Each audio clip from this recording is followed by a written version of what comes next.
Everyone. उम्मीद करती हूँ सभी लोग फिट एंड फाइन पढ़ाई कर रहे होंगे। और एक इम्पॉर्टेंट टॉपिक हमने स्टार्ट किया था, कुछ इशू है, टेक्निकल कुछ इशू है। 1 मिनट में दोबारा ज्वाइन करते हैं।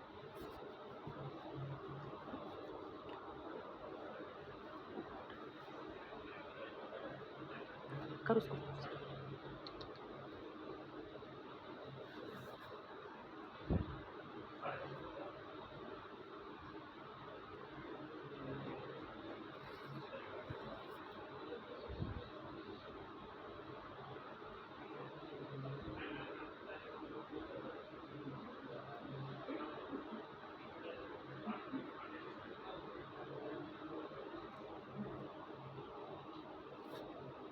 अच्छा, जितना फीड किया उससे पहले लाइव नहीं हो।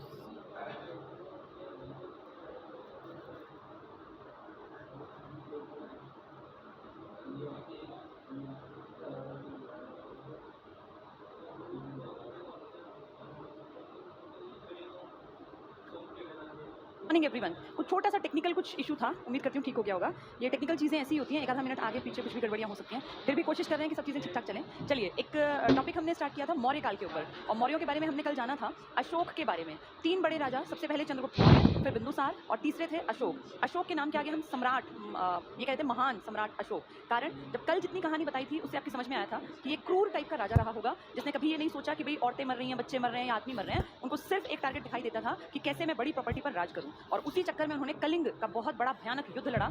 इस युद्ध में 1 लाख सैनिक मारे गए, 1.5 लाख सैनिक घायल हुए, और न जाने कितने लोग बाद तक बीमारियों से जूझते रहे, क्योंकि इतनी डेड बॉडीज को जलाना भी संभव नहीं था। तो डेड बॉडीज पड़ी रही, गलती रही, सड़ती रही, उनमें कितनी ज्यादा बीमारियां फैली होंगी। इमेजिन करो उस एरिया का क्या हश्र हुआ होगा। कल मैंने बताया था कैसे उपगुप्त के पैरों में वो कीचड़ किससे बना था, मांस और खून से, और उसके पैरों में फिर जाके उसने कैसे उस राजा को फटकारा कि तुम्हें शर्म आनी चाहिए, तुम कैसे प्रतापी राजा हो, सिर्फ प्रॉपर्टी के चक्कर में, अपना एरिया बढ़ाने के चक्कर में तुमने कैसा कत्लेआम किया, नरसंहार कर दिया। वो रोती बिलखती महिलाएं, विधवा औरतें, उनके बच्चे जो भूख से तड़प रहे थे, परेशान थे, इन सब ने कहीं ना कहीं महात्मा ये जो अपने अशोक हैं, इनके मन को बदला। और ऐसा बदला कि अशोक ने पूरी लाइफ का टारगेट ही बना लिया सिर्फ और सिर्फ बौद्ध धर्म का प्रचार करना।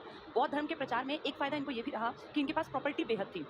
महात्मा बुद्ध जो थे ना, वो अमीर आदमी नहीं थे, वो तो अपना सब कुछ त्याग के आ गए थे। राजाओं ने उनको जो दान में दिया वो बिहार थे, बिहार जहाँ वो रह सकते थे, सो सकते थे, लोगों को शिक्षित कर सकते थे, लेकिन उनके पास कोई सोर्स ऑफ इनकम बहुत बड़ा नहीं था। उसी तरफ अगर देखें ये सम्राट अशोक को, इनके पास बेहद पैसा था, क्योंकि इनके पिताजी, इनके दादा पुश्तैनी अमीर थे। ये लोग उस टाइम पे लाखों की सेना रखने वाले आदमी कितने अमीर होते होंगे, आप समझ सकते हैं। तो अगर उस हिसाब से हम देखते हैं तो इन्होंने जब धर्म को आगे बढ़ाया ना, तो इनके पास पैसा होने के कारण इन्होंने धर्म को ऊंचाइयों पर पहुंचा दिया, और बौद्ध धर्म धीरे धीरे एक ऐसे स्वरूप में उभरा कि आज तक उसके साक्ष्य देखने के लिए जनता इंडिया से भी और विदेशों से भी जाती है। आप समझ गए होंगे, मैं बात कर रही हूँ सांची के स्तूप की, मैं बात कर रही हूँ सारनाथ स्तंभ की। आज म्यूजियम्स में न जाने कितनी चीजें पड़ी हैं जो अशोक के टाइम पे सहेज कर रखी गई थी। महात्मा बुद्ध की अगर बात करूं तो उनकी चीजें तो धीरे धीरे खत्म होने की कगार पर आ जाती अगर उन्हें राजकीय संरक्षण ना मिलता। इतना बेहतरीन प्रशासन, इतना बढ़िया एडमिनिस्ट्रेशन बाकी राजाओं ने नहीं किया जितना कि सम्राट अशोक ने किया। और अगर देखा जाए तो राजा के रूप में महज 8 साल ही काम किया। 269 ईसा पूर्व से 261 तक ही तो मेन राजा के रूप में काम किया। 261 में कलिंग का वॉर हुआ, जब इन्हें राजा बने 8 साल पूरे होकर 9वां साल लगा था, और फिर कभी नहीं लड़े 232 ईसा पूर्व तक। यानी कितने सारे साल इन्होंने सिर्फ और सिर्फ धर्म के प्रचार में, खासकर बौद्ध धर्म के प्रचार प्रसार में लगा दिए। मैं ये बिल्कुल नहीं कहूंगी कि इन्होंने सिर्फ बौद्ध धर्म को बढ़ावा दिया, क्योंकि इनके नाम में ही लिखा जाता है देव नाम प्रिय, मतलब जो देवताओं का प्रिय हो। देवताओं शब्द का यूज करना ये दिखाता है कि कहीं ना कहीं इनका इंटरेस्ट हिंदू धर्म के देवताओं में, जो वैदिक काल में हमारे देवता थे, उनमें भी था। और इसीलिए ये ऊंचाइयों को छू पाए, क्योंकि इन्होंने बाकी धर्मों को भी इंपॉर्टेंस दी, बढ़ावा दिया इन्होंने बौद्ध धर्म को, लेकिन इंपॉर्टेंस इन्होंने सारे धर्मों की मानी जो जो उस टाइम पनप रहे थे। दूसरा एक लॉजिक देखिए, इनके जो दादा थे जिनका नाम था चंद्रगुप्त मौर्य, सबसे पहले यही तो थे। याद करो, 12 साल जब लगातार अकाल पड़ा भद्रबाहु के साथ, ये दक्षिण भारत श्रवण बेलगोला चले गए। भद्रबाहु जैन मुनि थे, तो इन्होंने कौन से धर्म में आस्था दिखाई, जैन धर्म में। इनका बेटा हुआ जो बकरी के बिंदु सार, जिनका नाम था बकरी के रक्त के कारण जिनके माथे तक वो जहर की एक बूंद पहुंच गई थी और नाम पड़ गया था बिंदुसार। बिंदुसार ने जो संप्रदाय अपनाया ना, वो कहलाता है आजीवक संप्रदाय। ये आजीवक क्या है ये नहीं पढ़ाया मैंने, क्योंकि इसकी हिस्ट्री बहुत कम नोन है। लगातार ऐसा काम नहीं हुआ कि संप्रदाय को बढ़ावा मिला, और आज अगर आप ढूंढोगे भी तो बहुत कम चीजें हैं जो इशारा करती हैं कि आजीवक की हिस्ट्री क्या थी। एक हल्का सा बता देती हूँ। आजीवक संप्रदाय जो देन है, एक आदमी थे जिनका नाम था मक्खली, मक्खी जैसा नाम लगेगा, मक्खली पुत्र गोशाल। ये एक आदमी का नाम है, कहीं कहीं गोशाल भी लिख देते हैं, मक्खली पुत्र गोशाल। ये मक्खली पुत्र गोशाल जो है ना, ये एक आदमी है, और ये समकालीन है। जब एक तरफ महात्मा बुद्ध का जन्म हुआ था सिद्धार्थ के रूप में, महात्मा बुद्ध, उसी टाइम पे एक जैन धर्म के जन्मे थे महावीर स्वामी। ये सब इकट्ठे से है, बस कुछ 10, 20, 30, 40 साल के अंतर पे। ये 3 बड़े आदमी हैं, एक महात्मा बुद्ध, एक महावीर स्वामी, जिन्होंने जैन धर्म को बढ़ावा दिया, इन्होंने बौद्ध धर्म को बढ़ावा दिया, जो कर्म की बात करते थे। उन्हीं के साथ एक आदमी था जिसका नाम था मक्खलीपुत्र गोशाल, जिसका मानना था, जो विश्वास करते थे कि नियति में, भाग्य में जो लिखा है वो अपने आप होगा, प्राकृतिक चीजें अपने आप हो जाएंगी, आप काम को सोच लीजिए वो अपने आप हो जाएगा। यानी इन्होंने कर्म के ऊपर काम नहीं किया। जब ये दोनों कर्म की बातें करते थे तो ये बात करते थे भाग्यवाद की, नियतिवाद की। ये नास्तिक थे, इनकी भगवान में कोई आस्था नहीं थी, भगवान को इन्होंने भी नहीं माना।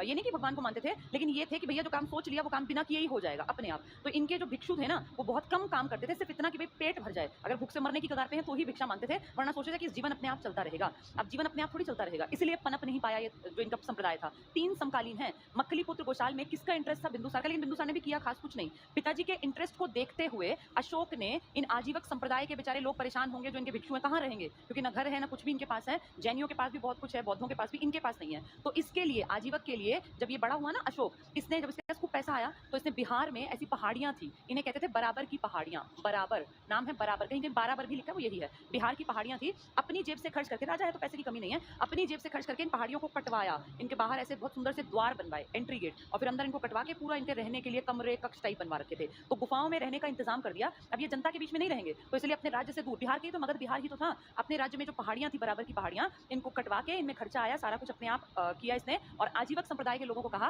कि अब आप अपना जीवन आराम से यहाँ जाके जी सकते हैं, रहने का खाने का प्रबंध हमने कर दिया। तो आजीवक संप्रदाय में आस्था तो थी पिताजी की, लेकिन काम किया है अशोक ने। और फिर अशोक के एक पोते में भी आगे उसके वंश में एक राजा हुआ जिसका नाम था दशरथ।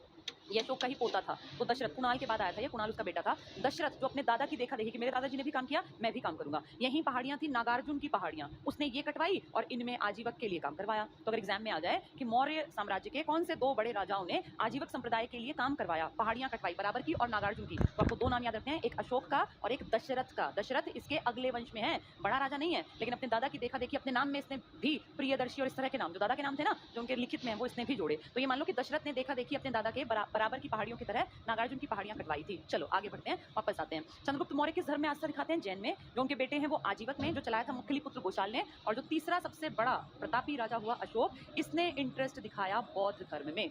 3 ही फेमस हैं। नागार्जुन जो पहाड़ियां कटवाने वाले दशरथ है, उनका नाम फेमस नहीं है, ना कुणाल का ना बृहद्रथ का, बताऊंगी मैं सारे, लेकिन ये 3 बड़े हैं जिनको हिस्ट्री में लिखा गया है। हिस्ट्री उनकी बातें लिखती है, उनकी बातें करती है जो अपने टाइम में कुछ अलग हो, अदरवाइज तो अगर सारे लोगों को पढ़ते तो हिस्ट्री कभी खत्म ही ना होती। तो ये 3 बड़े राजा, पहले को जैन में इंटरेस्ट है, दूसरे को आजीवक में, तीसरे को बौद्ध में। तो ये 3 इंपॉर्टेंट टाइम पीरियड हैं जिनमें अलग अलग धर्मों को, अलग अलग विचारधाराओं को बढ़ावा मिला। अब बिल्कुल पूरी तरह से बदल गया अशोक, और अशोक ने सिर्फ जीवन का एक टारगेट बना लिया कि मुझे लोगों को ये ज्ञान देना है कि जैसे मैं मूर्ख था ना, मैं ऐसे नरसंहार करता था, आदमियों को मारता था, सिर्फ क्यों कि मेरी प्रॉपर्टी बढ़ जाए, ये गलती आगे मेरी पीढ़ी ना करे, और सिर्फ मेरी नहीं बल्कि कोई भी आगे आने वाली पीढ़ियों में, हमारे अलावा भी समाज में लोगों को ज्ञान मिले, वो इस गलत रास्ते पे ना चले जिस पे मैं चला। ये बहुत बड़ी बात है कि एक आदमी अपनी सार्वजनिक गलती मान रहा है, और वो जो कि प्रतापी राजा है। मैंने कल भी जिक्र किया था, पत्थर पे लिखवाई कि मुझसे गलती हुई और ये मेरी गलती है, ये किसी और को नहीं करनी। जो कलिंग का आक्रमण है ना, ये पूरा माफीनामा कहलाता है। बहुत बड़ी चट्टान पे लिखा गया है कि मैंने क्या सोच के अटैक किया, मुझे क्या नहीं करना चाहिए था, लोगों को क्या नहीं करना चाहिए। तो अपनी गलतियों को पत्थर पे लिखवा के आजीवन के लिए हम आज की लोगों की नजरों में अमर हो गए, क्योंकि गलतियां सब छिपाते हैं, लेकिन इन्होंने पत्थर पे उकेरवाई ताकि अगली पीढ़ियां वो गलती ना करें। जो ये अशोक है ना, पूरी तरह बदल गए, क्योंकि इनका हृदय परिवर्तन हो गया। अब ये सिर्फ और सिर्फ आदमी के अच्छे के लिए काम करने वाले राजा बन गए। इन्होंने कहा सारी जनता, जो प्रजा है ना मेरी, ये मेरी संतान है। भाई इंसान सबसे ज्यादा प्यार तो अपने बच्चों को करता है ना। इसने कहा मैं राजा हूँ, मुझसे डरो मत, तुम मेरी संतान हो और मेरी जिम्मेदारी है कि मैं तुम्हारी केयर करूँ। तो देखो कहाँ नरसंहार करने वाला राजा जिसे सब कांपते थे, कहाँ इसने कह दिया कि मैं तुम्हारे माँ बाप की तरह तुम्हारी रक्षा करूंगा। ये लिखवाया है पत्थरों पर। इसके अलावा बोला देखो कहाँ तो आदमियों को भी मारता था, कहाँ बोला जानवर भी बहुत इंपॉर्टेंट है, पशुओं की कोई बलि नहीं देगा, पशु बलि की निंदा लिखवा दिया कि पशुओं की बलि नहीं चढ़ानी। पहले सार्वजनिक उत्सव होते थे ना, तो लोग मोर को पकड़ लेते, मोर को मार देते, उसका मांस खाते या जानवरों को मार देते। इसने कहा कोई भी पशुओं की बलि नहीं देगा, जानवर को भी जीने का उतना ही अधिकार है जितना इंसान को। कितनी अजीब बात है, हजारों साल पहले जो अशोक ने कहा वो आज सुप्रीम कोर्ट ने भी कहा है। 2010 में सुप्रीम कोर्ट ने कह दिया ना कि जानवरों को भी जीने का उतना ही हक है जितना कि किसी इंसान को। तो जो आज हम लाइफ जी रहे हैं ना, सोच रहे हैं, पेटा नाम सुना होगा आपने, एक संस्था है जो पूरे वर्ल्ड में एनिमल्स की केयर टेकर की तरह काम करती है। तो जैसे आज एनिमल्स के लिए लोग जागरूक हो गए हैं ना, अभी वो हाथी वाली घटना देखो, हथनी वाली, जिसको कुछ गधे लोगों टाइप के लोगों ने अनानास में वो क्रैकर्स भर के खिला दिए। कितने गधे जानवर, ये जानवरों के रूप में जो इंसान के जन्म ले गए हैं, आज भी इतने नालायक लोग हैं। इसने उस टाइम पे ये बनाया था कि कोई भी बलि नहीं देगा, और अगर राजा की बात के खिलाफ गए तो पुलिस प्रशासन थे उस टाइम, गुप्तचर थे जो राजा को हर बात बता देते थे। तो सेफ्टी हो गई जानवरों की भी इस राजा के कारण। इंसान के लिए भी काम किया, मनुष्य के लिए भी, जानवर के लिए भी। फिर इसको लगा कि मैं तो ये सब कर रहा हूँ, लेकिन आज से 1000 साल बाद लोग इस बात को भूल जाएंगे। इसीलिए इसने अपने टाइम पीरियड में रहते रहते 14 बहुत बड़ी बड़ी चट्टान। चट्टान कितनी बड़ी होती है, आपने अगर पहाड़ देखे हो, चट्टान पे अक्षर लिखे दिखते नहीं है, इसने पूरी चट्टान भरवा दी, इतना कुछ लिखवाया चट्टानों पर। कहते हैं 14 बड़े शिलालेख थे इसके, शिला मतलब चट्टान, चट्टान पे लिखे लेख, तो 14 बड़े शिलालेख थे, 13 इसके छोटे शिलालेख थे जो छोटी चट्टानों पे लिखवाया, 13 तो बहुत बड़े रॉक एडिक्ट थे इसके। और इसके बाद 7 इसने स्तंभ लेख लिखवाए। स्तंभ मतलब होता है पिलर, ये पिलर। स्तंभ लेख क्या है, ये चट्टान हो गई, बड़ी थी 14, छोटी थी 13, और स्तंभ लेख देखो क्या था, ऐसे ना, ऐसे ये सैंडस्टोन से बना हुआ एक पिलर मान लो, एक खंबा टाइप का बनवा दिया, ये गोल भी है और इस तरह का भी है, इसके ऊपर फिर ऐसे एक किसी जानवर की आकृति बनवाई है। इसने ज्यादातर जो जानवरों की आकृति बनवाई ना, वो या तो यहाँ पे शेर बनवाया गया है, या हाथी मिलेगा, या फिर घोड़ा मिलेगा, या फिर बैल मिलेगा। ये क्यों मिलेंगे तो इसका आइडिया लगा सकते हो, क्योंकि ये चारों मैंने तुम्हें महात्मा बुद्ध के जो सिंबल्स लिखाए थे ना उसमें थे। शेर किसका प्रतीक था, ज्ञान का प्रसार करना है, महात्मा बुद्ध के ज्ञान का प्रसार शेर से दिखाया जाता है। हाथी किसका था, जब वो अपनी माँ के गर्भ में थे, जब माँ के पेट में थे तो उसको हाथी से इंडिकेट करते हैं, महात्मा बुद्ध को इंडिकेट कर रहे हैं ये। और घोड़ा क्या था, जब उन्होंने घर का त्याग किया था, अपना घर छोड़ दिया था ना, महाभी निष्क्रमण, कि भाई मैं ज्ञान के लिए घर का, कंतक पे बैठ के तो गए थे चन्ना के साथ। और बैल किसका था, बैल उनके यौवन का प्रतीक था, जब वो जवान थे और उनके मन में जो डिजायर्स थी, भाई मेरा जीवन ऐसा हो, मजेदार हो, मैं लाइफ को अच्छा रखूं, ये सब था। ये चारों सिंबल यूज किए हैं कहीं कहीं के ऐसे स्तंभ लेख पर। स्तंभ लेख पर भी लिखा हुआ है यहाँ इन स्तंभों पर, स्तंभों पर जो लिखा गया ना वो सब में सिर्फ एक भाषा का यूज किया गया, इन सब की भाषा है प्राकृत। ये पेपर में आ जाएगा कि स्तंभ लेख बहुत सारे थे, टूट गए, टाइम बीता, टूटते गए, कि उसके बाद जो ढेरों राजा हुए, किसी ने तुड़वा दिए, किसी ने कहा भाई उठा के हमारे यहाँ रखो, हमारे राजमहल में, तो वो लाने जाने में टूट गए। इसलिए बहुत सारे ऐसे मिलते हैं जिनके ऊपर का ये है ही नहीं, ऊपर का है ही नहीं, किसी का आधे से ज्यादा हिस्सा टूट गया। यानी ये जो स्तंभ थे वैसे तो ढेर थे, लेकिन हमारे पास जो अवेलेबल है वो 7 बड़े स्तंभ हमारे पास प्रॉपर, जिसको मानते हैं कि हाँ ठीक है, इनसे हमें जानकारी मिली, अदरवाइज ये ढेरों थे। 14 बड़ी चट्टान लिखवाई, 13 छोटी चट्टान लिखवाई, और 7 स्तंभ लेख लिखवाए। इन चट्टानों को हमें पढ़ना नहीं आता था। अब हमें क्या पता था क्या लिखवाया किसी ने, हमारे लिए तो बेकार की चीजें थी। अंग्रेजों के टाइम पे इनके ऊपर काम हुआ, और 1750 के अराउंड 1750 के आसपास एक आदमी था टील पेंथर। इसने महसूस किया कि चट्टानें एक जैसी सी कहीं कहीं पर है, उन पर कुछ लिखा हुआ है, तो उसने नोटिस में लाया भाई ये कुछ चट्टानें हैं, ऐसा लगता है किसी पुराने राजा ने लिखवाई होंगी। बस नोटिस में आया, पढ़नी नहीं आई, देखा ढूंढा, पढ़नी आई नहीं। बहुत बाद में जाके 1837 में एक आदमी हुआ जिसका नाम है जेम्स प्रिंसेप। जेम्स प्रिंसेप, इसने उन चट्टानों को, इसने कितनी मेहनत की होगी, एक एक अक्षर इसने आइडिया लगाया, और वो अक्षर भी आप देखोगे तो आपको ही लगेगा ये कौन सी भाषा में लिखे हुए हैं, हमें पढ़ने नहीं आएंगे वो। हर एनसीईआरटी में 6ठी 7वीं में एक आइडिया के लिए आप देख सकते हो, अजीब अजीब से अक्षर है जो समझ में ही नहीं आ रहे, यूं करके यूं मोड़ दिया, फिर कहीं पे ऐसा करके ऐसा मोड़ दिया, अब ऐसे लिखा हुआ है। उसने एक एक अक्षर कितनी मेहनत से जोड़ा होगा, सोचा होगा, प्लान करके देखा होगा, फिर उसने देखा कि हाँ ये, जैसे हम बोलते हैं अशोक, तो अशोक भी अलग तरीके से लिखा हुआ था। इसकी 4 लिपियां जो फाइंड आउट कर पाया वो, एक लिपि थी जो ब्राह्मी लिपि में लिखा था, प्राकृत भाषा का यूज किया गया। लिपि अलग होती है, भाषा अलग, जैसे हमारी हिंदी भाषा है, लिपि हमारी देवनागरी है, तो 4 लिपियां थी, ब्राह्मी लिपि में लिखा गया। इसके अलावा एक खरोष्ठी लिपि मिली, खरोष्ठी, इनमें क्या अंतर है, खर जमा ओष्ठ, खर होता है गधा और ओष्ठ होता है मुंह, यानी गधे के मुंह से निकली, बस नाम रख दिया है, अदरवाइज ये हमारी ही है, मेन तो पाकिस्तान साइड की है खरोष्ठी। तो ब्राह्मी लिपि थी, खरोष्ठी लिपि थी, और एक लिपि, इन दोनों के बारे में पहले बताती हूँ, फिर अरमाइक और ग्रीक के बारे में। ब्राह्मी लिपि की खासियत क्या है, जैसे मैं लिख रही हूँ, मैं कैसे लिख रही हूँ देखो, लेफ्ट टू राइट, मैं ऐसे लिखूंगी ABCDEF, यहाँ जाके मेरी लाइन खत्म हो गई, मैं वापस आऊंगी GHIJKL, यानी मैं लिख रही हूँ लेफ्ट से चल के राइट में, फिर मैं वापस लेफ्ट में आती हूँ, फिर मैं राइट में जाती हूँ। ये लिपि है ब्राह्मी लिपि। खरोष्ठी से उल्टी कर दो, उर्दू देखी होगी ना कैसे लिखी जाती है, उर्दू भाषा जैसे लिखी जाती है खरोष्ठी लिपि वैसे ही लिखी जाती है, यानी ये स्टार्ट ही यहाँ से होती है ABCDE, फिर वापस जाते हैं FGHIJ, फिर यहाँ KL। ये खरोष्ठी हमसे उल्टी है, अपनी याद कर लो, ब्राह्मी और पाकिस्तान साइड की है खरोष्ठी। तो हम कैसे लिखते हैं, हम लिखते हैं लेफ्ट टू राइट, ये कैसे लिखेंगे, राइट टू लेफ्ट, 2 लिपियां हैं। जो हमारी ब्राह्मी है ना, ये मेनली कहाँ मिली, जो अशोक का एरिया था, इस भाग में, पूर्वी और मध्य भाग, यानी मेन इंडिया में जो मिली है ना, ये वाला भी कवर था लगभग, मेन इंडिया, इसमें मिली है ब्राह्मी लिपि, ये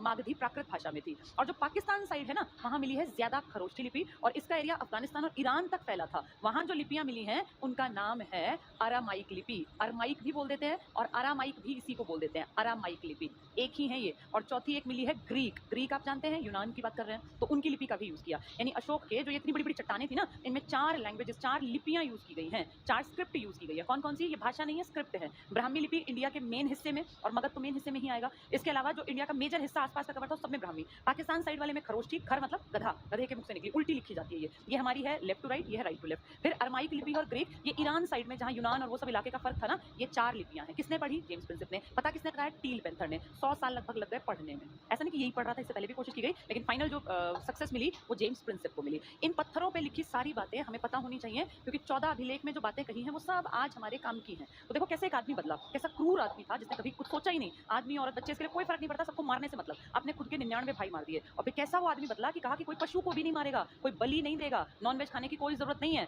लोगों की तो केयर इतनी की कि मेरी संतान है ये। जैसे एक बाप को अपने बच्चों की कदर है, ऐसे मुझे अपनी प्रजा की कदर है। तो कहीं न कहीं देखो चंद्रगुप्त मौर्य भी तो ऐसा ही था। जैसे ही पता चला था कि ये 12 साल तेरी वजह से काटने पड़ रहे हैं जनता को, तुरंत राजपाट त्याग के चल पड़ा कि भई मेरी प्रजा खुश रहे। कहीं न कहीं दादा के गुण इसमें भी थे, लेकिन वो जैन धर्म के अनुयायी हैं, ये बौद्ध धर्म का। फिर इसके पास पैसा था, तो इसने काम को आगे बढ़ाया, चट्टान-वट्टान के अलावा इन्होंने ना स्तूप बनवाए।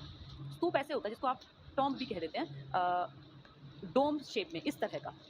ये इसमें क्या करते थे, ये स्तूप कहते हैं, इसने 84,000 के आसपास बनवाए हैं। 84,000 स्तूप। आपने शायद सांची का स्तूप सुना होगा, सांची का स्तूप। ये कहाँ पड़ेगा, ये एमपी में है सांची का स्तूप। तो एमपी, बिहार, यूपी वाले इलाके में ही इन्होंने ज़्यादा शिलालेख, चट्टान, स्तंभ और ये स्तूप बनवाए। वैसे स्तूप हर जगह फैले हुए हैं। इस सांची के स्तूप का तो सिर्फ एक सबसे बड़ा है इसलिए नाम है, अदरवाइज कितने हैं ये 84,000। ये स्तूप क्यों बनवाते थे, ये एक जगह थी मान लो जहाँ ये लोग जो है ना अपने जैसे भगवान बुद्ध भगवान की श्रेणी में मान लिए थे, उनकी लाइफ से जुड़ा कोई ना कोई उनका मान लो कोई दांत मिल जाए, कोई उनकी हड्डी मिल जाए, कुछ उनके बाल का कोई टुकड़ा मिल जाए, तो उसको यहाँ रखते थे इस तरह का। और महात्मा बुद्ध एक ही आदमी तो 84,000 में तो नहीं रख सकते, तो बाद में बोधिसत्वों के शरीर के भी कुछ अंश अगर अवेलेबल हुए, किसी का बाल, किसी का नाखून, किसी के दांत, किसी की हड्डी, तो वो रखती है। मतलब ये एक तरह से मान लो जैसे हम पूजा स्थल होता है ना भाई, कि हम भगवान की मूर्ति लगाते हैं, तो यहाँ पे इस तरह से महात्मा बुद्ध और बोधिसत्व, तुम्हें याद हो 6 बताए थे मैंने, मैत्रेय थे, मंजूश्री थे, अमिताभ थे, बताए थे ना अलग अलग। कोई चक्रपाणी था, कोई वज्रपाणी था, कोई शाक्य था, भावी शाक्य था, ये था बुद्ध। ये सब तुम्हें पढ़ाया हुआ है। उनकी कुछ ना कुछ इस तरह की कोई चीज़ जिससे कि वो याद रह सके। तो कितने स्तूप बनवाए, 84,000। ये स्तूप जो बनवाए जाते थे ना, स्टार्टिंग में इसकी सेफ्टी के लिए 4 तरफ बाउंड्री करवा दी लकड़ी की।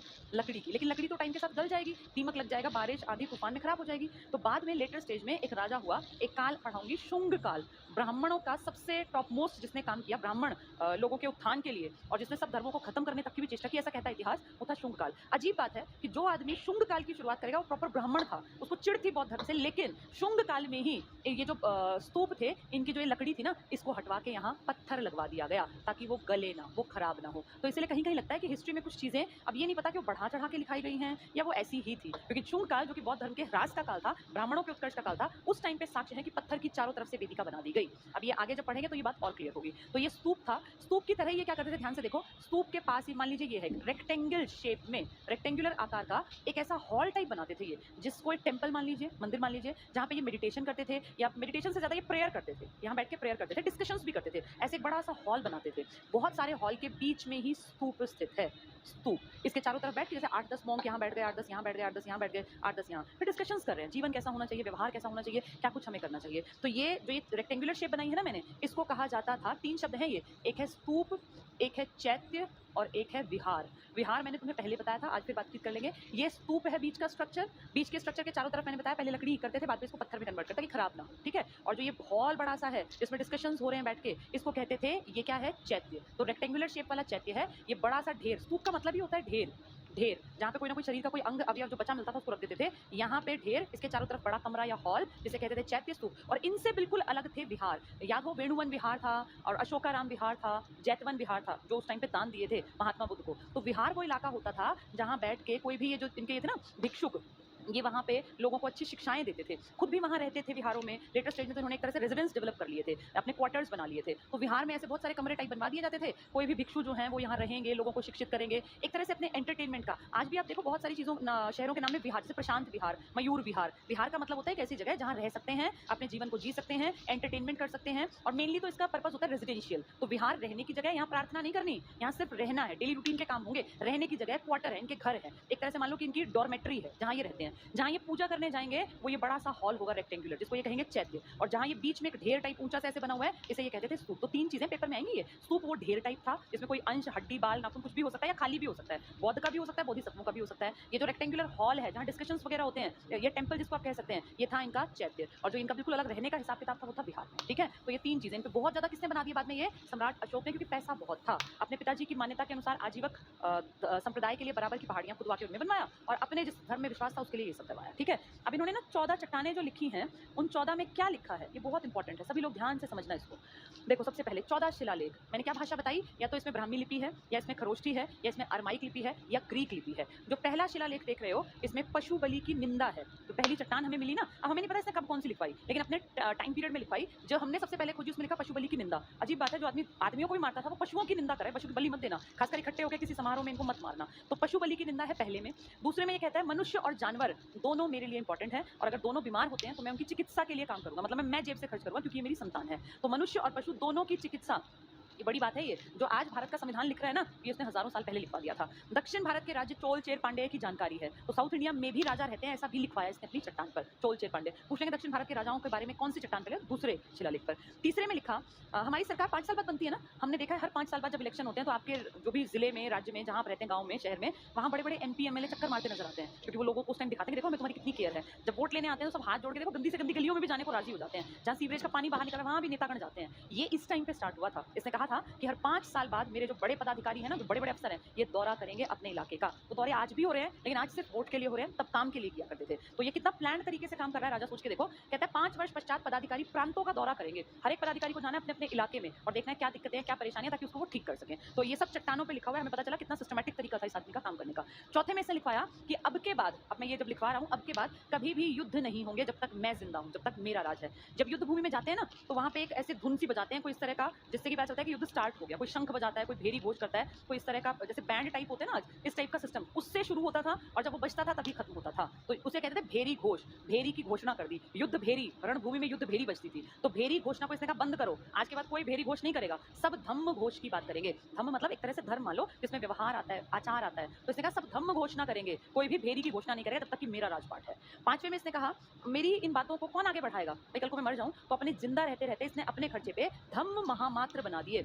एक तरह के एजुकेटर मान लो, जैसे याद होगा ना बौद्ध में संघ बने थे, जहां वो स्टूडेंट घुसते थे, 15 साल में 5 साल की दीक्षा लेते थे, फिर भिक्षु बन के वो जगह जगह घूमते थे, क्योंकि तब कोई सोशल मीडिया नहीं था कि मैं आज यहाँ पढ़ा रही हूँ मुझे हजारों लोग देख पा रहे हैं, तब ऐसा नहीं था। तब ये था जा के 10-10 20-20 को शिक्षित करना है। तो इसने कहा मैं अपने खर्चे पे धम्म महामात्र बनाऊंगा, वो सब शिक्षा लेंगे, दीक्षा लेंगे पहले बौद्ध धर्म की, फिर वो फैल जाएंगे, ईरान, अफगानिस्तान, भारत, पाकिस्तान, नेपाल, हर जगह जाएंगे और फिर वो जनता को शिक्षित करेंगे। इसमें खर्चा होगा क्योंकि इनके परिवार भी पलेंगे, ये रोटी भी खाएंगे, इनको यात्रा में खर्चा भी चाहिए, वो सब खर्चा राजा करेगा। कोई भी काम फ्री में नहीं होता। राजा अपने खर्चे पे क्या बना रहा है, धम्म महामात्र, इनकी नियुक्ति करेगा ये।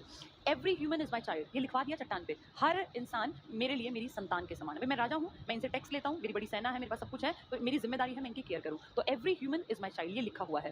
दासों के प्रति कंसर्न दिखाया, इसने कहा दास भी इंसान है, ऐसा नहीं कि दासों, पहले तो देखो आदमियों को मारता था, राजाओं को भी, अब कह रहा है दास भी अच्छे हैं और दास अगर काम कर रहे हैं दास का तो कोई बुराई नहीं है इसमें, उनके प्रति भी कॉन्शियस है। छठे में इसने लिखा आत्मनियंत्रण, अपने ऊपर कैसे कंट्रोल रखें। हर किसी की ये जिम्मेदारी है कि वो अपने आप को कंट्रोल करे। भाई गलत तरफ अगर आपका मन जा रहा है, आपका व्यवहार गलत है, आपका आचार गलत है, तो उसको अपने कंट्रोल में खुद लाना पड़ेगा, क्योंकि दूसरे को थोड़ी पता है कि आपके मन में क्या चल रहा है। इसने कहा ह्यूमैनिटी के लिए काम करो, सच्चाई के साथ हमेशा खड़े रहो, कभी भी हिंसा मत करो, पशुओं की जान की भी कदर करो, अपने व्यवहार को इतना अच्छा बनाओ कि मानवता का विकास हो सके। तो सारी चीजें फोकस कर रही है, अपने ऊपर नियंत्रण करो, अपने आप को अच्छा बनाओ। इसने लिखवाया है ये चट्टान पे। कोई किसी का भला नहीं कर सकता। अब मैं या परिमल सर या कोई भी किसी भी स्टूडेंट का भी भला नहीं कर सकते। ये कि हम उसकी जगह नौकरी में पेपर दे आए, हम सिर्फ गाइडेंस दे सकते हैं। ये भी तो यही कर रहा है, ये चट्टान पे लिखवा रहा है, भैया करना तुम्हें ही है। आत्मनियंत्रण रखो अपने ऊपर, टाइम पे जागो, मेडिटेशन करो, योगा करो, बॉडी को फिट रखो, मन में अच्छे विचार लाओ, पॉजिटिव रहो। यही तो आत्मनियंत्रण है, बिहेवियर के ऊपर मेन काम है। वेलफेयर मेजर्स इसने लिए, भाई कैसे सबका भला हो ऐसे काम करो, वो मत करो जिससे कि तुम्हारा भी नुकसान हो और सोसाइटी का भी नुकसान हो। जनता की जानकारी मिलती रहे, इसने कहा मुझे पता चलना चाहिए कि मेरी जनता क्या कर रही है। जैसे हमें पता चलना चाहिए कि आप लोग टेस्ट में क्या कर रहे हैं, तो इसने कहा मुझे पता चलना चाहिए मेरी जनता क्या कर रही है,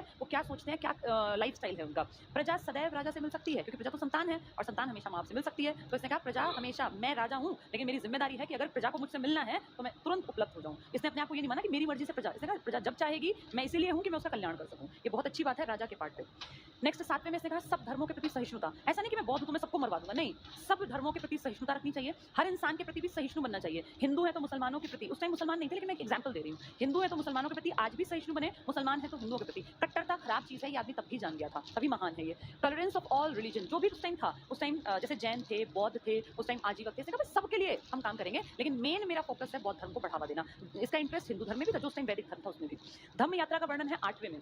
इसने लिखा कि मैंने कैसे देखो 8 साल बाद 9वें साल में कलिंग पे आक्रमण किया, लेकिन 10वें साल से ही सुधर गया। 10वां साल जैसे इसको लगा ना राजा बने हुए, तुरंत से ये गया, महात्मा बुद्ध को ज्ञान कहाँ मिला था, बोध गया में। ये वहां गया, इसने देखा अच्छा इस पेड़ के नीचे वो बैठे थे, ऐसा कैसे उनको ज्ञान मिला। तो इतना इंप्रेस हुआ कि इसने फिर यात्राएं की, अपनी यात्राओं का वर्णन लिखा है। जब ये इसको राजा बने 20 साल हो गए तो इसने कहा वो कहाँ जन्मे थे वहां की यात्रा करूंगा। ये रुम्मन देई गया, लुम्बिनी, लुम्बिनी बताया था मैंने, नेपाल के आम के बाग में उनका जन्म हुआ, वहां गया और कहते हैं वहां जाकर इतना खुश हुआ कि इसने कहा यहाँ के लोगों का टैक्स माफ कर दो, क्योंकि ये उस भूमि पे रह रहे हैं जहां भगवान बुद्ध का जन्म हुआ था। तो वहां के लोग बड़े खुश हुए कि राजा इतना प्रतापी कि हमारा टैक्स भी माफ कर गया। तो 9वें साल में तो अटैक कर रहा था, कलिंग पे मार रहा था उनको। 10वें साल में बोध गया जहां महात्मा बुद्ध को ज्ञान मिला, और 20वें साल में लुम्बिनी की यात्रा की, जहां की उन्होंने जन्म लिया था।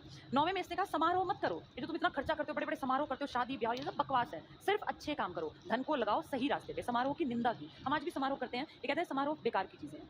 10वें में इन्होंने कहा ख्याति और गौरव। हर इंसान क्यों मरता है? नेम फेम के लिए। इसने कहा ख्याति की ललक मत रखो मन में, नेम फेम ग्लोरी की सोचो ही मत, सिर्फ अच्छे काम करो, नाम अपने आप खड़ा हो जाएगा। नाम कमाने के लिए कभी भी इन्होंने कहा पीछे मत भागो, काम अच्छे करते चलो, नाम अपने आप होगा। तो ख्याति और गौरव की निंदा की इन्होंने कहा इसके लिए नहीं। राजा क्या करते थे? दूसरे राजा को मारते थे, प्रजा को मारते। क्यों? भाई मैं बड़ा राजा हूँ, मेरी ग्लोरी फैले, मेरा नेम फेम हो। लेकिन इसने कहा बेवकूफी है, अच्छे काम करो, नाम अपने आप हो जाएगा। और ऐसा ही हुआ। आज तक देखो अशोक को हम पढ़ रहे हैं, हमने कल भी अशोक पढ़ा था, आज भी अशोक पढ़ रहे हैं और हम कल भी अशोक पढ़ेंगे। अगर ये मारकाट मचाता तो अशोक को इतना नहीं पढ़ा जाता, लेकिन एक लिमिट में। आज हम इसको दूसरे तीसरे दिन तक पढ़ते हैं, कारण इन्होंने ख्याति गौरव की परवाह नहीं की। 11वें में इन्होंने बताया कि धम्म क्या है। अब सबके मन में धम्म है क्या, जिसके लिए ये धम्म महामात्र रख रहे हैं और क्या क्या कर रहे हैं। तो धम्म बेसिकली एक तरह से अच्छा व्यवहार है, बिहेवियर है, और ये कहीं ना कहीं जुड़ा हुआ है इंसान के काम करने के तरीके से, सोचने के तरीके से। तो आज के टाइम में व्यवहार जिसे कहते हैं ना, उसको एक्सप्लेन किया है धम्म में। एक तरह से धर्म भी मान सकते हो, धम्म धर्म एक जैसे हैं। धर्म क्या कहता है? अच्छे बनो, मानवता के लिए काम करो। कोई धर्म नहीं कहता मारकाट मचाओ। 12वें में लिखा है विभिन्न धर्मों के प्रति उदार बनो। पहले अपनी व्याख्या की कि मेरा धर्म क्या है, फिर कह रहा है सब धर्मों के प्रति उदार। भाई सब अच्छे हैं, बुरा कोई नहीं है। तभी अपना नाम देव नाम प्रिय भी लिख पाया, देवताओं का प्रिय था। सभी विचारों का सम्मान करो। हर इंसान के विचार दूसरे से अलग होंगे, ये नहीं उसमें कि मार दो, ऐसा नहीं। सबके विचार है, सबकी अपनी विचारधारा, सबका सम्मान करो। स्त्री महामात्र, बहुत बहुत इंपॉर्टेंट। इसने पहले कहा था कि धम्म महामात्र सिर्फ आदमी बनेंगे। जैसे महात्मा बुद्ध याद है, भिक्षु सिर्फ आदमी, लड़के बन सकते थे 15 साल में। लेकिन बाद में वैशाली में आनंद के कहने पर उन्होंने भिक्षुणियों की भी एंट्री करवा दी थी संघ में। ऐसे ही इसने भी 12वें चट्टान पे लिखवाया कि स्त्री महामात्र भी जगह जगह धर्म प्रचार, धम्म का प्रचार करने जाएंगी। आदमियों के बारे में अलग चट्टान पे लिखा था, स्त्रियों के बारे में अलग चट्टान पे लिखा है। नेक्स्ट है 13वां बहुत इंपॉर्टेंट है, माफीनामा है। माफी मांगी इसने, किससे? आने वाली पीढ़ियों से, और अपनी गलती को स्वीकारा। जो बहुत बड़ा जिगरा हो किसी में तो ही ऐसा कर सकता है, क्योंकि अपनी गलती सब छिपाते हैं। इसने पत्थर पे लिखवाई अपनी गलती। माफीनामा है सब जनता से कि मैं गलती की मैंने और मैं माफी चाहता हूँ, मैंने मानवता का बहुत नुकसान किया। कलिंग युद्ध का वर्णन किया, बताया मेरा कैसे मन बदला, मैंने नरसंहार किया, मैंने लाख आदमी मरवा दिए और 1.5 लाख वहाँ घायल हुए, सारी नदी जो है लाल हो गई, ये मेरी गलती है, मैं माफी मांगता हूँ इस पूरी मानवता से। लार्जेस्ट रॉक एडिक्ट है, सबसे बड़ा चट्टान पे लिखा हुआ जो एडिक्ट है, चट्टान पे उकेरा हुआ, वो है 13वां, जिसमें इसने अपनी गलती को भी स्वीकारा। 5 विदेशी राज्यों की चर्चा भी है। तुम्हें सीरिया याद होगा, सीरिया, मिस्र, टोलेमी, सेकंड फिलाडेल्फियस, याद है नाम? एंटीयोकस, डायमेकस, जो इसके पिताजी के टाइम में थे। इसने चट्टान पे उन राजाओं के उन एरियाज के नाम लिखवाए। सीरिया का नाम है, मिस्र का नाम है, और भी नाम है। तो 5 विदेशी राज्यों की चर्चा किस चट्टान पे, जहां अपनी गलती भी मानी है, 13वीं चट्टान पर। सीरिया मिस्र का मैंने एग्जाम्पल लिया क्योंकि ये बिंदुसार के टाइम में इंपॉर्टेंट थे। 14वें में लिखा जनता को धार्मिक जीवन जीना चाहिए, यानी पूरी जो जनता है ना, इसको धार्मिक जीवन, धर्म ऐसा नहीं कि सिर्फ बौद्ध, ऐसे ना जो मन में आए, सब धर्म अच्छे हैं, सब धर्मों के प्रति इसके मन में ठीक था, बढ़ावा इसने दिया है बौद्ध धर्म को। तो जनता को जीवन जीना चाहिए धार्मिक। अब पेपर में जब ये आएंगे ना, तो तुम्हें ये याद नहीं रहेंगे, ये कंफर्म है कि भूल जाओगे। मैं भी भूलती थी, तो इसका ट्रिक बनाया था मैंने अपने टाइम में, जब मैंने जॉब की तैयारी की, कि कैसे याद रहे। ध्यान से सुनना, याद हो जाएगा। फर्स्ट का मतलब है पहला, प से पहला, प से पशु बलि। तो पहले में किसकी निंदा है? पशु बलि की निंदा। पहला पशु बलि, प। दूसरे में बात करेगा दोनों की, दूसरा दोनों कौन? जानवर और इंसान। तो पशु और मनुष्य दोनों की चिकित्सा की बात करेगा। प से पहला, प से पशु बलि की निंदा। दूसरे में दोनों की बात करेगा, मनुष्य की भी और जानवर की भी, दोनों की चिकित्सा, दोनों के लिए मेडिकल फैसिलिटी, और दक्षिण भारत के राज्यों की बात। तीसरे में बात करेगा 5 की, 3-5 याद कर लो। तीसरे में बात करेगा 5 साल बाद कहाँ जाना है? दौरे पर। किनको? जो बड़े बड़े अधिकारी हैं, ताकि वहाँ की जनता के दुख कष्ट के बारे में इनको पता चल जाए। तो पहले में प से पहला पशु बलि, दूसरे में मनुष्य और जानवर, और 3-5 मतलब तीसरे में 5 साल बाद दौरा करना है पदाधिकारियों को। ठीक है। चौथे को ध्यान से देखो, भेरी घोष में 4 अक्षर हैं, भ र घ श, 4 अक्षर है ना, इनको बंद करवा दिया। तो चौथे में 4 अक्षरों को बंद, भेरी घोष बंद करो। तो फिर क्या करें? धम्म घोष, यानी अब कोई युद्ध नहीं होगा। चौथे में 4 अक्षर बंद करवा दिए। 5वें में, 5 को पंचायत से याद कर सकते हैं, 5 आदमी पंचायत में होते हैं, पंचायत जैसा ही काम कौन करेंगे? धम्म महामात्र। ये भी तो एक तरह से ऐसी थे, 4-5 कट्टे जाते, लोगों को दीक्षा देते, शिक्षा देते। तो 5वें को पंचायत के 5 आदमी धम्म महामात्र से जोड़ लेना, याद कर लेना। 4 में अक्षर कौन से थे? भेरी घोष। 3 में क्या हुआ था? 5 साल बाद। 2 में कौन? जानवर और मनुष्य। प से पहला, प से पशु बलि। 5 आदमी पंचायत में होते हैं ना, धम्म महामात्र 5-5 के जोड़े में ऐसे याद कर लो, जाते बिल्कुल नहीं थे, हमें याद करना है बस। 6, जैसे बच्चा छठी में आता है, सीनियर में आ गया, पहले जूनियर विंग में था, सीनियर में, अब उसको अपने आप पे नियंत्रण रखना पड़ेगा भाई। छठी में आते ही आप सीनियर क्लास में आ गए, अब जूनियर नहीं है, तो आत्म नियंत्रण रखो, अपने ऊपर नियंत्रण। यही क्या कहा उसने कि प्रजा हमेशा राजा से मिल सकती है। अब जैसे बच्चा बड़ा हो गया, प्रिंसिपल क्लास जा सकता है ना, 5वीं तक का प्रिंसिपल क्लास नहीं जाएगा, तो प्रजा हमेशा राजा से मिल सकती है, छठे में आएगा। इसको ऐसे याद कर लेना। और उस बच्चे को, अब वो सीनियर में है, तो क्या करना पड़ेगा? आत्म नियंत्रण, सीनियर में सबसे छोटे में। ठीक है। चलिए 7वां, पहले 6 देखें क्या क्या थे। पहले में प से पहला, प से पशु बलि, दूसरे में मनुष्य और जानवर, तीसरे में क्या था? 5 साल बाद, चौथे में क्या था? भेरी घोष, 5वें में धम्म महामात्र, छठे में आत्म नियंत्रण। 7वां देखो, स से 7 होता है, स से सहिष्णुता की बात करेगा, सहिष्णुता, टॉलरेंस ऑफ ऑल रिलीजन। 8 में इसको ऐसे याद कर लो, 8वीं क्लास में बच्चे को बहुत ज्यादा यात्रा करनी पड़ती है, ट्यूशन वगैरह लग जाते हैं ना, 8वीं क्लास आती है। छठी में तो आत्म नियंत्रण था, 8वीं में ट्यूशन के लिए यात्राएं करनी पड़ती है, तो यात्रा आएगा, धम्म यात्रा का वर्णन। 10वें साल में कहाँ गया? बोध गया में। 20वें में गया लुम्बिनी में, जहां वो जन्मे थे। ठीक है। तो 8 में यात्रा करता है, 8वीं क्लास में ट्यूशन के लिए, स से 7, स से सहिष्णु। अभी मैं बस 5 मिनट में क्लास होगी, ठीक है। 9वीं में देखो, 9वीं क्लास जब होती है, मान लो 10वीं क्लास तक की बात करें, 10वीं तक में, तो 10वीं क्लास में बहुत सारे स्कूल 10वीं तक ही होते हैं, फेयरवेल दिया जाता है, फेयरवेल 10वीं को दिया जाता है, तो 9वीं क्लास वाले तो अरेंज करते हैं ना, भाई क्या कुछ खाने में लाएंगे, कौन सा डांस करेंगे, क्या कुछ हम एक्टिविटी करेंगे, तो 9वीं क्लास किसमें लिप्त रहती है, समारोह में, उनको समारोह की पड़ी रहती है, भाई फेयरवेल देना है, फेयरवेल देना है, ऐसे ही याद कर लेना वरना भूल जाओगे तुम।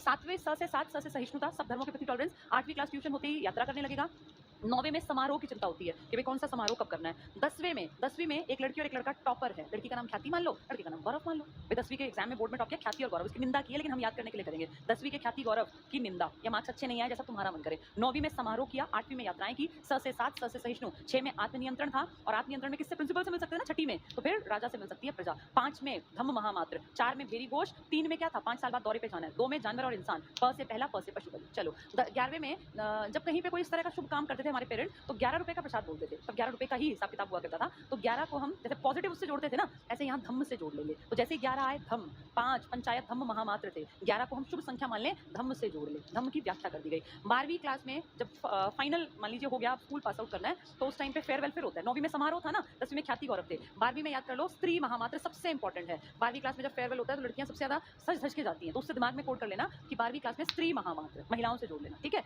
11 में क्या था, 11 रुपए शुभ थे तो धम्म की व्याख्या, 10 में ख्याति गौरव, 12वीं आती दिमाग में फेयरवेल के, तो लड़कियां बंठन के आएंगी तो स्त्री महामात्र, ठीक है। सब धर्मों के, ये तो लगभग हर एक में कहा है, लेकिन यहाँ मेन है स्त्री महामात्र। 13 वैसे भी अनलकी नंबर मानते हैं बहुत लोग, तो बड़ा अनलकी चट्टान, जब नंबर अनलकी था उस पर लिखा है कलिंग युद्ध के बारे में, कलिंग युद्ध माफीनामा है, कलिंग युद्ध का वर्णन हृदय परिवर्तन लार्जेस्ट है, ये ध्यान रखना 13वें में अपनी गलती, अगर 13वां ना मिले ना तो 7वां और 8वां लार्जेस्ट लिख के आना। 8वें में जिसमें यात्राएं थी, ट्यूशन पे गया था ना बच्चा, वो सबसे बड़ा है। 7वें में सहिष्णुता थी, 8वें में यात्राएं, लेकिन अगर 13वां मिले तो 13वें के साथ जाना, ना मिले तो उसके साथ जाना, ठीक है। 5 विदेशी राज्यों की चर्चा है, 14 में कहा है भाई पूरी जनता जो है ना वो अपना जीवन जो है धार्मिक बना लो, तो ये 14 हो गए। उम्मीद करती हूँ तुम्हें समझ में आ गए होंगे। पहले में क्या है, पशु बलि, बस क्लास छोड़ दी मैंने 1 मिनट में। पहले में प से पहला, प से पशु बलि, दूसरे में इंसान और जानवर की चिकित्सा, तीसरे में 3 5 साल बाद यात्रा करो, दौरे पे जाओ, चौथे के 4 अक्षर भेरी घोष को बंद कर दो, धम्म घोष चला दो, 5 पंचायत में धम्म महामात्र बना दिए, छठी में इंसान को बच्चे को आत्मनियंत्रण रखना है, जनता किससे मिल सकती है, राजा से, 7वें में स से 7, स से सहिष्णुता की नीति अपनाओ, सब धर्मों के प्रति, सब लोगों के प्रति, 8वें में ट्यूशन के लिए यात्रा का वर्णन है, यात्रा कहाँ गया था, जब राजा बने 10वां साल था तो बोधगया में, और जब 20वां था तो कहाँ गया था,